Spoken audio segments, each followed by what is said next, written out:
Bizge bir jigit geldi. Bayağı siydik tütökçöden, uretrastan. Jay выделение келет экен да. Ne oldu dese, eç kayka bargan jokмун. Ayalım бар.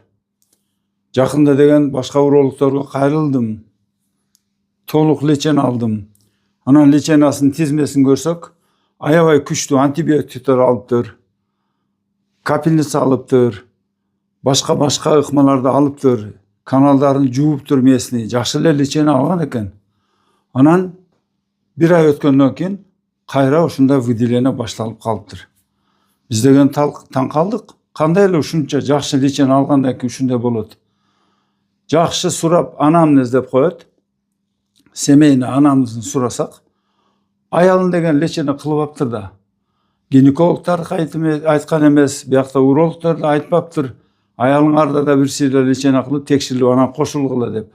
Ошондуктан ал деген байкуш кайра келип, кайрадан бүт бары башталып, кайра антибиотик алып, кыйналып лечение алды. И плюс аялына лечение кылдык, полный текширип, ПЦР методдер менен өткөндө ошондон кийин жакшы болуп калды. Ошону билгиле, половой партнерлор же аялы менен эркек бир этоло лечение алыш керек.